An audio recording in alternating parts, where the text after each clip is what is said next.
We can bring in France 24's international affairs editor, Philip Turle. Philip, of course, this aid conference, of course, is being organized here in Paris without France having called for a humanitarian ceasefire. Something that we had speakers earlier really stressed the importance and the need for not pauses, not brief halts in fighting, a ceasefire, lay down their weapons and find a political solution.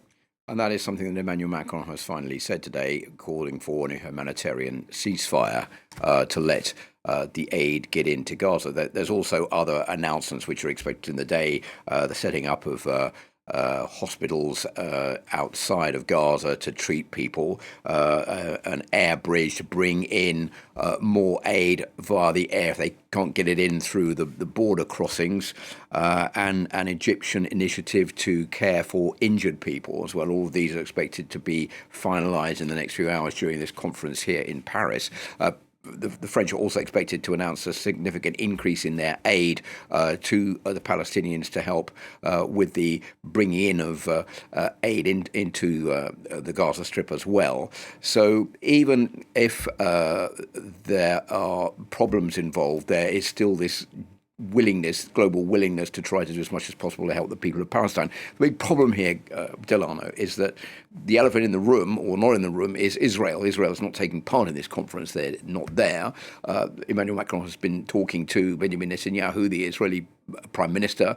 He knows this conference is taking place in Paris today.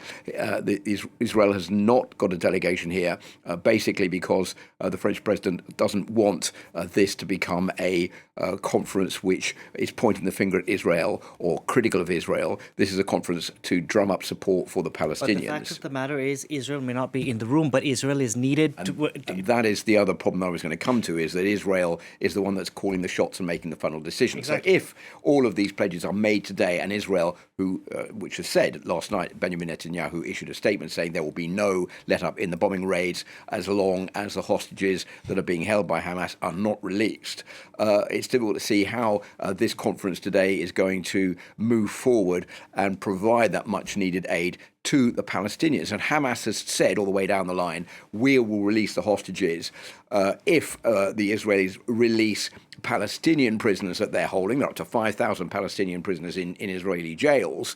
That is not on the cards right now. So all we have is a pledge that if there's a 3-day cessation of hostilities, there may be 15 or so hostages released, including numerous Americans, but that's as far as it's gone. And that is something I don't think that Israel is going to accept. Philip, we got information that 5 Palestinians have been killed in an Israeli army raid in the West Bank. And of course, while we're talking about what's going on in Gaza, the situation in the West Bank continues to go from bad to worse with settler attacks, Israeli army raids. And earlier we had one of the speakers at this aid conference who spoke about the need of protecting Palestinians in the West Bank. Well, one of my contacts in Ramallah, whom I was speaking to a couple of days ago, said that there was a general warning to Palestinians living in the major cities not to go out and go travelling in areas close to Israeli settlements, because there was a risk that they would be fired upon by angry settlers who are up in arms about what has been going on in Gaza and the massacre of the Israelis on the 7th of October by Hamas. So the situation there is tense, and it's true that what was said at the conference by the Martin Griffiths of the UN Undersecretary the UN Undersecretary General for Humanitarian Affairs, saying that it's quite right that if we weren't talking about Gaza, we would be talking about the West Bank, because the situation there is so tense and difficult and dangerous and volatile, and it is something that could blow up at any moment and cause a spread of this conflict to make it a more regional conflict. And that is something I think that everybody around the table wants to avoid, not only in the West Bank, but also the threat from Hezbollah in southern Lebanon firing rockets over the border into northern Israel. It appears for the moment that Hezbollah has no plans to make this a wider conflict. But Iran doesn't want to get dragged into it either. But all of this depends on what happens in Gaza and how this carries on over the next few days, and also how much aid can get in. That is why there is this conference taking place today in Paris. Philip, thank you very much for that. Philip Turle there.